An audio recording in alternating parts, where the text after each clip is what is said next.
الحمد لله رب العالمين والصلاة والسلام على رسول الله محمد وعلى آله وأصحابه أجمعين. کلمات مختصری را درباره نماز سفر و احکام آن عرض می کنم.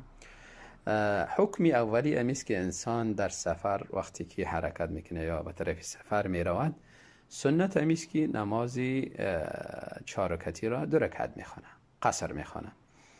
و از رسول الله صلی الله علیه و سلم هم بجز امی طریقه چیزی دیگری ثابت نیست.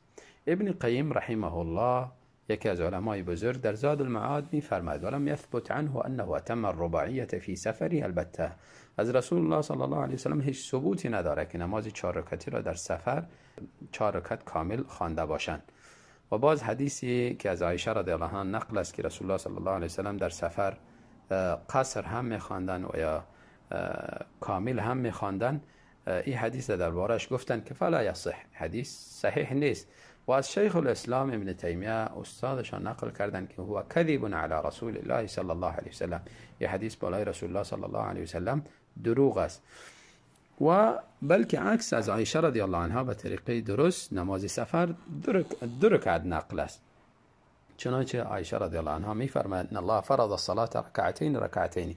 ابتدا الله تعالی نماز 2 رکعت فرض گردانیده بود. فلما هاجر رسول الله صلی الله علیه و سلم الى المدینه، وقتی که رسول الله صلی الله علیه و سلم به طرف مدینه هجرت کردند، زید فی صلاه الحضری، در نمازی که حالت اقامت انسان میخوانه مقیم دی اضافه شد، یعنی 2 رکعت 4 رکعت جور شد، یا 3 رکعت یا 2 رکعت باقی مانده نمازی بامداد. و اقرت صلات السفری، و همین 2 رکعتی که در ابتدا فرض بود این در نماز سفر باقی ماند، برقرار ماند که این نماز سفر اما 2 رکعت میخوانی. قول عایشه رضی الله عنها واضح است که نماز سفر 2 رکعت است.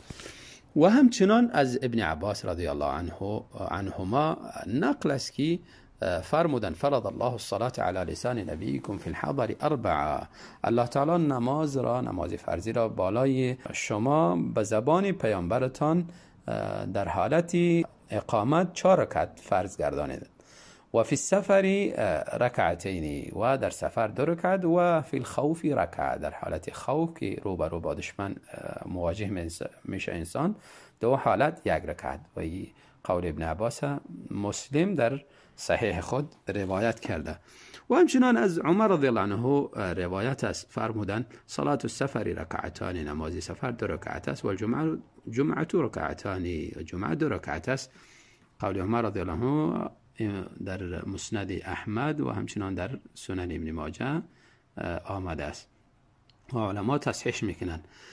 و از انس ابن مالک رضی الله عنه خادم رسول الله صلی الله علیه وسلم نقل است، فرمودن خرجنا مع رسول الله صلی الله علیه وسلم من المدینه الى مکه، همراه رسول الله صلی الله علیه وسلم از مدینه به طرف مکه بیرون شدیم، یعنی سفر کردیم. فکان یصلی رکعتین رسول الله صلی الله علیه وسلم بودن 2 رکعت میخواندن، یعنی نماز 4 رکعتی را 2 رکعت میخواندن. حتی رجعنا الى المدینه، تا اینکه به طرف مدینه دوباره رجوع کردیم و مدینه رسیدیم.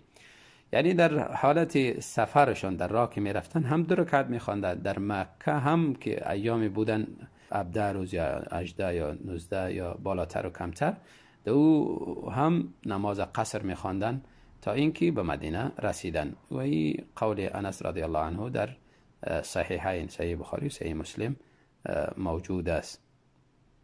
و همچنان از عدد بزرگ صحابه کرام نقل شده که رسول الله صلی الله علیه وسلم در سفرشان 2 رکعت نماز میخواندن و از او بالاتر دیگر نمیخواندن. مسئله دوم سنت نمازهای فرضی، یعنی سنت رواتب در سفر. اصل در سنت رواتب همیست که در سفر ترک کرده شود و این سنت است، بجز سنت بامداد و وتر. سنت به خاطر میگیم که ابن عمر رضی الله عنهما از اونها نقل هستند، در صحیح مسلم روایت آمده که اینها در سفر به طرف مکه می رفتن و در میان را نماز ظهر خواندن 2 رکعت و بعد از او چهره خود به طرف نمازگزارها گردانیدن و دیدن یک تعداد نماز میخوانه. پرسیدن که اینها چی نماز میخوانن؟ گفته شد که اینها نماز سنت میخوانن، سنت راتبه. ابن عمر رضی الله عنهما فرمودن لو كنت مسبحا لاتممت صلاتی، اگر من سنت رواتب بخوانم باز خو نماز فرض پوره میکنم. و باز سفرهای خود همراه رسول الله صلی الله علیه وسلم و صحابه کرام ابوبکر و عمر و عثمان اینها نقل میکنن، میگه انی صحبت رسول الله صلی الله علیه وسلم فی السفر فلم یزد علی رکعتین حتی قبضه الله. ما همراه رسول الله صلی الله علیه وسلم در سفر رفتم، اونها از 2 رکعت بالا نمیخواندن تا اینکه از دنیا رفتن. و همچنان از ابوبکر صدیق نقل میکنن و همچنان از عمر و همچنان از عثمان، اینها در سفرهای خود از 2 رکعت بالا نمیخواندن تا اینکه از دنیا رفتن.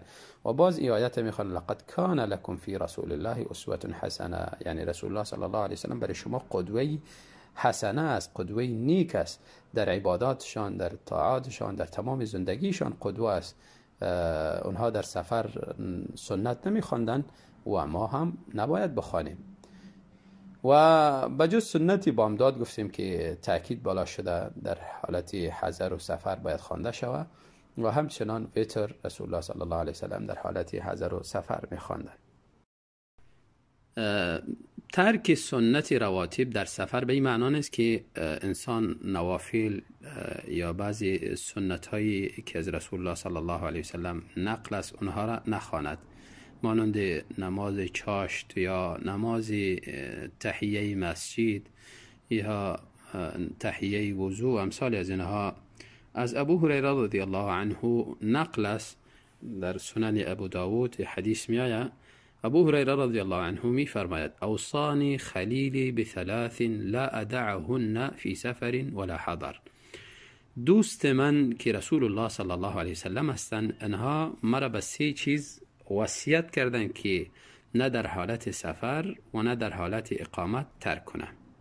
و 3 چیز چی است؟ از جمله رکعتی الضحى، 2 رکعت نماز چاشت، و صوم 3 ایام، و همچنان روزه 3 روز روزه در هر ماه که روزهای 13 و 14 و 15. و الا انام الا علی وتر. و وصیت سومشانی که یعنی وتر قبل از خواب باید بخوانم، یعنی پیش از اینکه خواب کنم باید وتر بخوانم. و این حدیث ابو هریره رضی الله عنه صحیح هست و واضح دلالت میکنه که بعضی نمازهای نفلی را انسان در سفر میتونه بخواند، اما سنتی راتبه اصل میست که انسان ترک کنه و ترکش سنت است. و همچنین در صحیحین، صحیح بخاری و صحیح مسلم، به روایت ابن عمر رضی الله عنهما نقل است، فرمودن كان رسول الله صلى الله عليه وسلم يصلي في السفر على راحلته حيث توجهت يومي إيماء صلاة الليل. رسول الله صلی الله علیه وسلم در سفرشان بالای سواریشان نماز می‌خواندند حیث توجهت، هر طرفی که سواری حرکت میکرد، یعنی قبله هم اگر تغییر میکرد اشکالی نداشت. یومی ایماء، در بالای مرکب چطور نماز میخوان؟ اشاره میکردن به یک نوع اشاره، یعنی رکوع از خودش اشاره خاص است، کمک پست و از او پایینتر اشاره به سجده میکنی پستر، و همچنان قیام که استاد میباشن. و این نمازی شبشان بود، یعنی نماز شبشانه قیام اللیل شانه در روز میخواندن. الا الفرائض و یوتروا علی راحلته، مگر فرایض که در بالای مرکب سوار نمیخواندن. در بعضی روایت میگه که رسول الله صلی الله علیه وسلم نمازی فرض وقتی که فرا میرسید پایین میشدن فرض میخواندن. و یوتروا علی راحلته، و وتر خود هم بالای مرکب میخواندن. این واضح دلالت میکنه که وتر واجب نیست، سنت است. اگر واجب میشد، فرض میشد، باز بالای مرکب نمیخواندن. دیگری مربوط به نماز سفر، جمع بین صلاتین میباشه، یعنی 2 نماز در سفر درست است که انسان جمع کنه. نمازی ظهر پیشین همراه عصر و نمازی شام همراه خفتن و نمازی بامداده بر وقت خودش میخوانه.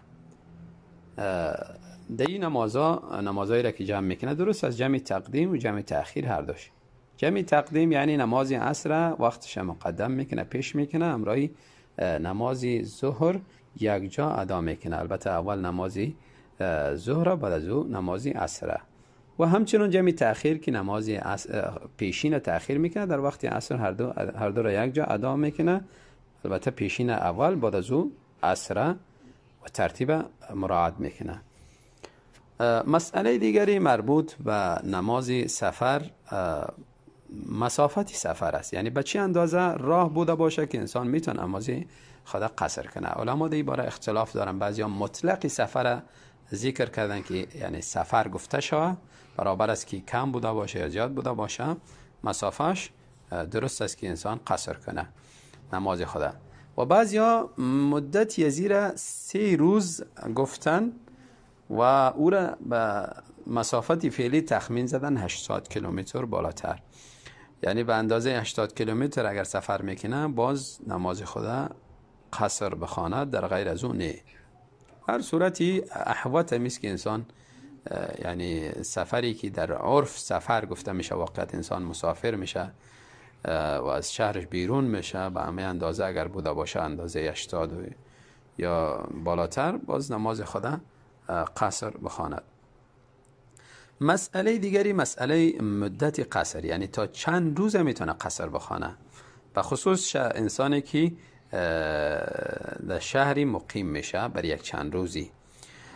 اگر انسان یعنی در سفر در راه مستمر بوده باشه، یعنی سفرش ادامه داشته باشه، در این صورت ماها اگر سفرش طول کشید نماز خدا قصر میخوانه، چون در راه سفر است.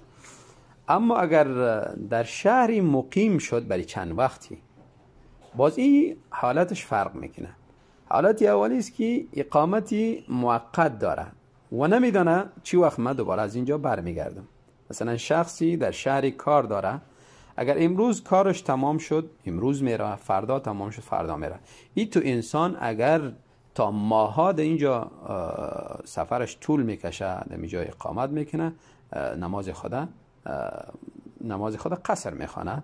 رسول الله صلی الله علیه وسلم در غزوه تبوک رفتن تا برگشتن شدن نماز اونجا قصر خواندن و در تبوک 20 روز ماندن.